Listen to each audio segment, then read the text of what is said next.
بسم اللہ الرحمن الحمد للہ رب العالمین۔ السلام علیکم۔ میرے چینل خضر ہے تو وہ استغفار کو سبسکرائب کریں، لائک کریں اور شیئر کریں اور گھنٹی کے بٹن کو دوبارہ نہ بھولیے گا۔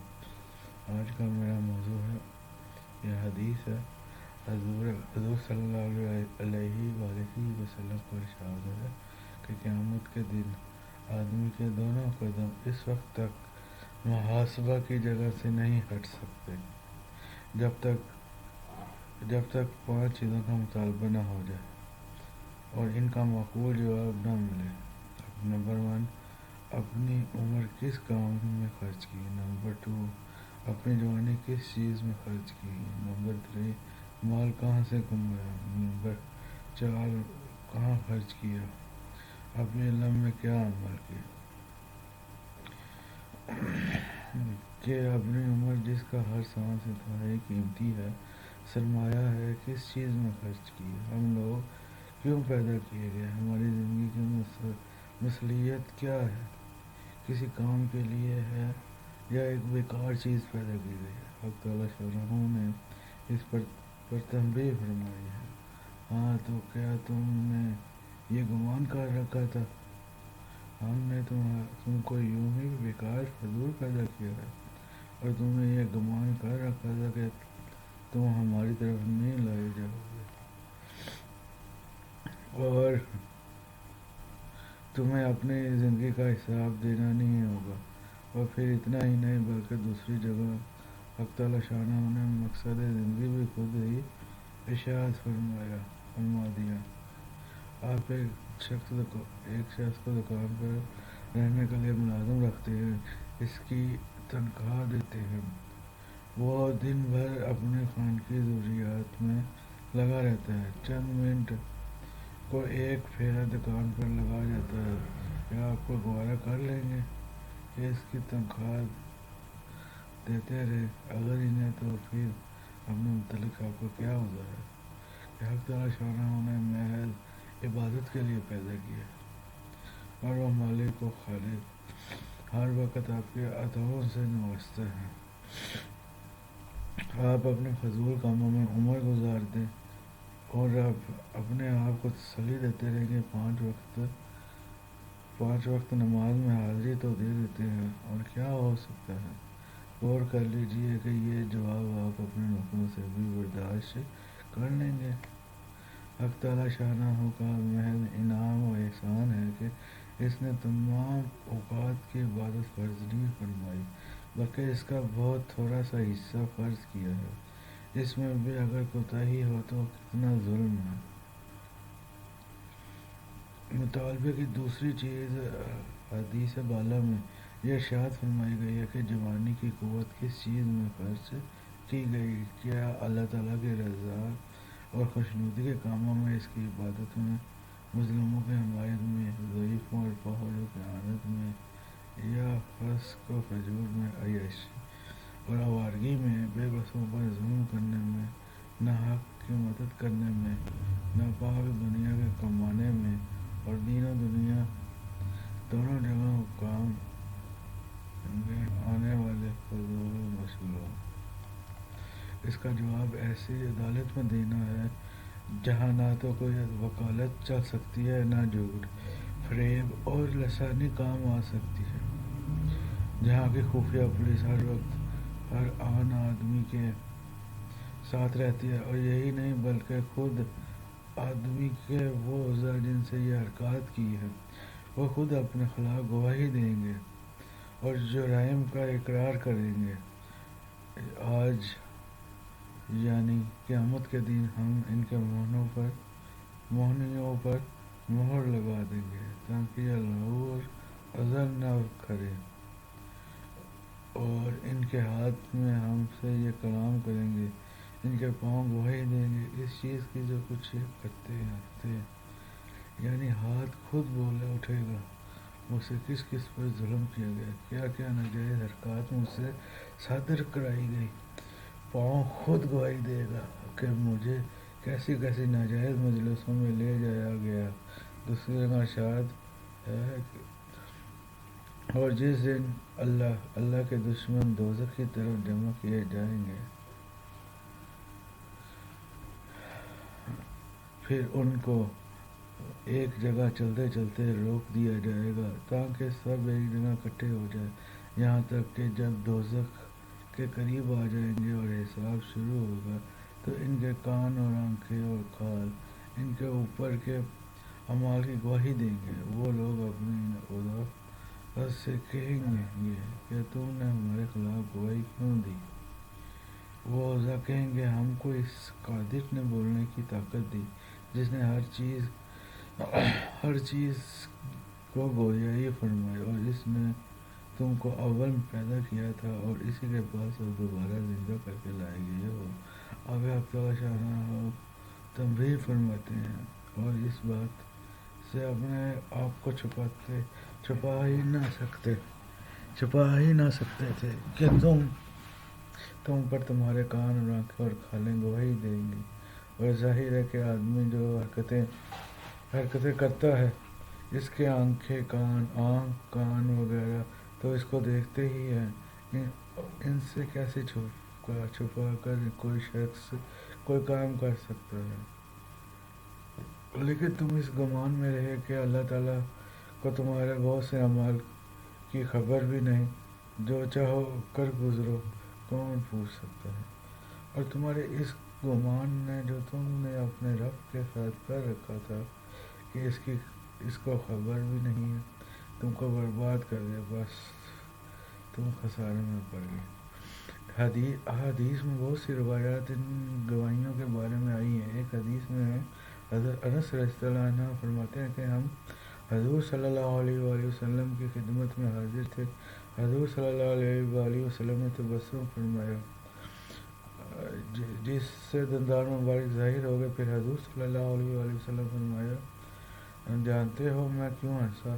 صحابہ نے لا علمی ظاہر کی۔ حضور صلی اللہ علیہ وآلہ وسلم نے فرمایا کہ بندہ اپنے مولا سے قیامت کے دن یوں کہے گا کہ یا اللہ تو نے مجھ پر ظلم سے تو امان دے رکھی ہے، ارشاد ہوگا کہ بالکل تو بندہ کہے گا یا اللہ میں اپنے خلاف کسی دوسرے کو گواہی معتبر نہیں مانتا، ارشاد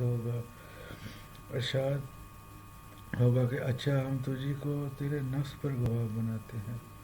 اس کے منہ پر مہر لگا دی جائے گی اور اس کے بدن کے اعضاء سے پوچھا جائے گا، اور جب وہ اپنے سب اعمال گنوا دیں گے تو منہ کی مہر ہٹا دی جائے گی، وہ اپنے اعضاء سے کہے گا کم بختو تمہارا ناس ہو، تمہارے ہی لیے تو میں یہ چیزیں کرتا تھا، یعنی ان حرکتوں کی لذتیں تم کو ہی تو ملتی تھی، تم ہی اپنے خلاف گواہی دینے لگے، مگر عذاب مجبور ہے کہ اس دن کوئی چیز خلاف حق بات نہ کہہ سکے گی۔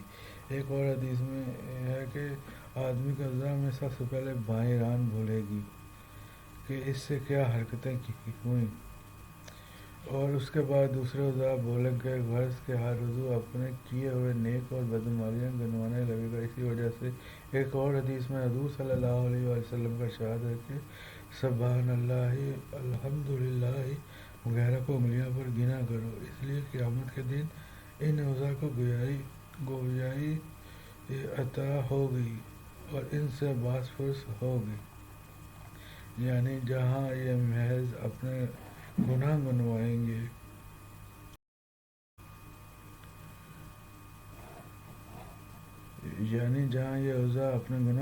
وہاں بہت سے نیک کام بھی گنوائیں گے، جہاں ہاتھ برے حرکات ظلم و ستم ناجائز فعل بتائے گا، وہاں اللہ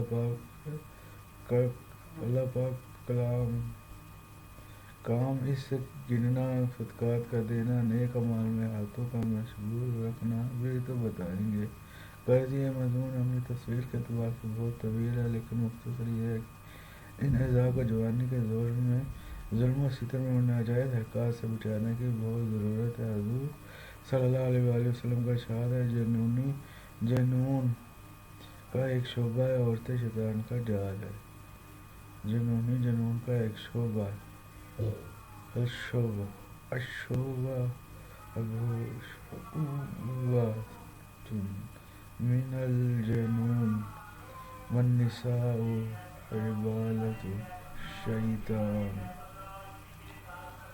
یعنی آدمی اپنے جنون کی وجہ سے اس جال میں پھنس جاتا ہے۔ ہر جمعے کو خطبے میں یہ الفاظ سنے جاتے ہیں، اس وقت جوانی کے نشے میں ذرا بھی اس کا خیال ہم لوگوں کو نہیں ہوتا کہ اس کی جواب دہی کرنا پڑے گی۔ ہم اس کی قوت کو گناہ میں اور دنیا کمانے میں ضائع کر رہے ہیں، حالانکہ جوانی اس لیے ہے کہ اس کی قوت کو ایسے کام میں خرچ کیا جائے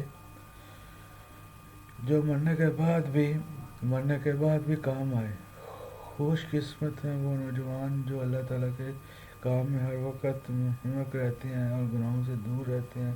تیسری چیز ہے جو حدیث بالا میں ذکر کی گئی ہے، جس کے جواب بغیر قیامت میں حساب کی جگہ سے ٹلنا نہ ہو سکے گا، وہ یہ ہے کہ مال جو حاصل کیا ہے وہ کس ذرائع سے کیا ہے، جائز تھا یا ناجائز تھا۔ اس سے پہلے حدیث میں کچھ ذکر اس کا آ چکا ہے۔ حضور صلی اللہ علیہ وسلم کا ارشاد ہے کہ آدمی ناجائز طریقے سے جو مال حاصل کرتا ہے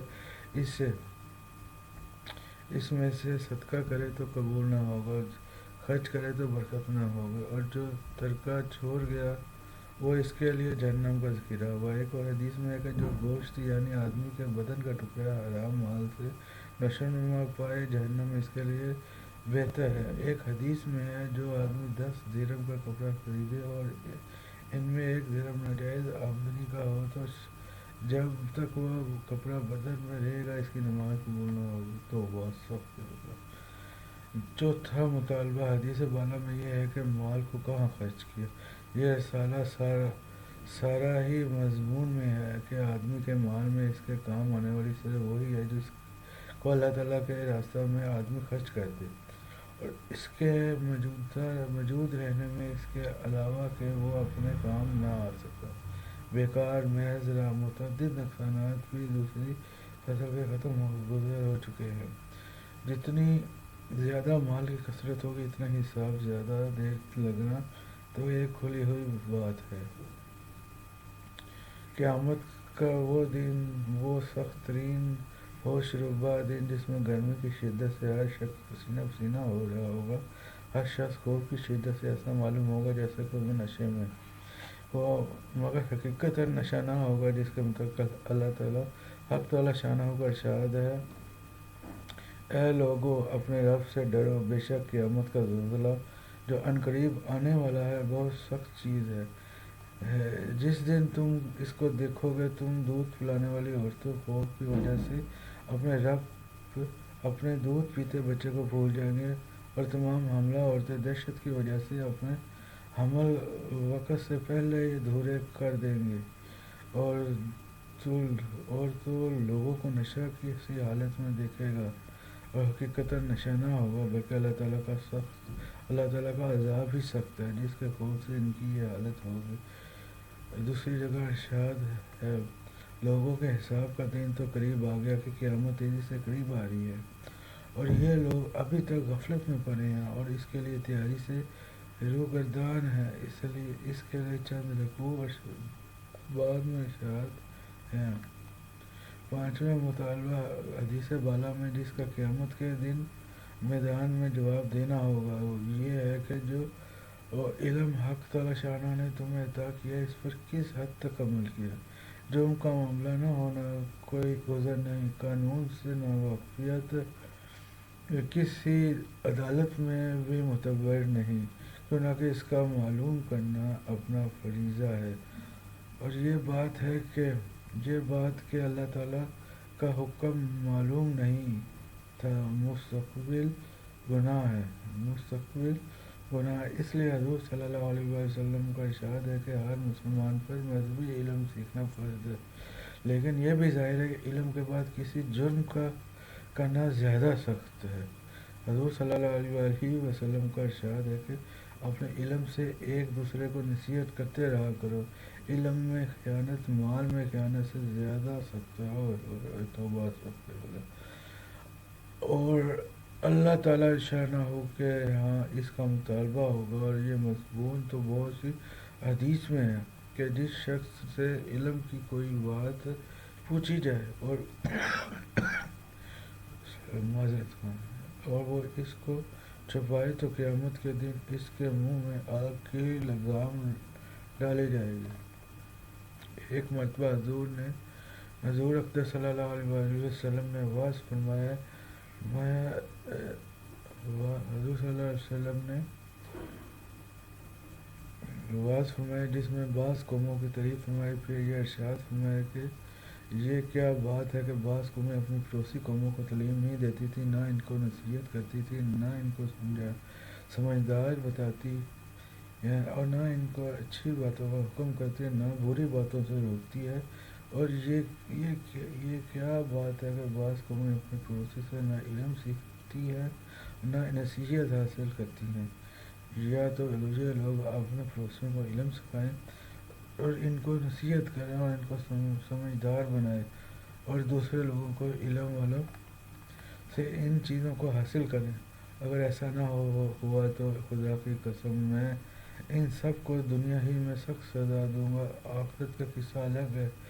اس کے بعد حضور اقدس صلی اللہ علیہ وآلہ وسلم منبر سے اتر آئے، لوگوں میں اس کا چرچا ہوا کہ اس سے کون سی قوم میں مراد ہے۔ حضور صلی اللہ علیہ وسلم نے فرمایا، اشری قوم کے لوگ مراد ہے کہ وہ اہل علم ہیں اور اہل فقہ ہیں، اور ان کے آس پاس کے رہنے والی قومیں جاہل ہیں۔ مجھے اس شخص پر تعجب آتا ہے جو ہدایت کے بدلے گمراہی خریدے، اور اس سے زیادہ تعجب اس شخص پر ہے جو دین کے بدلے دنیا خریدے، اور دونوں سے زیادہ تعجب اس شخص پر ہے جو اپنے دین کو دوسروں کی دنیا کے بدلے فروخت کر دے، یعنی دنیا کا فائدہ تو دوسروں کو ہو اور دین ان کا ضائع اور برباد ہو۔ امام غزالی فرماتے ہیں، جو عالم دنیا دار ہو وہ احوال کے اعتبار سے جاہل سے زیادہ کمینہ ہے، اور عذاب کے اعتبار سے وہ زیادہ سختی میں مبتلا ہوگا اور کامیاب۔ اللہ تعالیٰ کے ہاں مقرب علماء آخرت ہیں جن کی چند علامتیں ہیں: اپنے علم سے دنیا نہ کماتا ہو۔ عالم کا کم سے کم درجہ یہ ہے کہ دنیا کی حقارت کا، اس کے کمینہ پن کا، اس کے مقدر ہونے کا، اس کے جلد ختم ہو جانے کا اس کا احساس ہو۔ آخرت کی عظمت اس کا ہمیشہ میرے اس چینل فضائل طب و اصطفیٰ کو سبسکرائب لازمی کریں اور گھنٹے کے بٹن کو لازمی دبائیں، کیونکہ میری آنے والی ویڈیو آپ کو ملتی رہے۔ میری ویڈیو کو جتنا دیکھتے رہیں آپ کو فائدہ ہوگا، یہ آخرت کے لیے ہے۔ حضور صلی اللہ علیہ وسلم کا ارشاد ہے، بلغ عنی ولو آیا، میری طرف سے پہنچا دو، ایک لفظ پہنچا دو، ایک آیات پہنچا دو۔ اللہ خوشحال ہو، شاداب و نہار رکھے جو میری بات کو سنے، پھر اس پر عمل کرے، پھر اس کو آگے پہنچائے۔ صدقہ جاریہ سمجھ کر اس کو شیئر کریں، لائک کریں اور گھنٹی کے بٹن کو لازمی دبائیں۔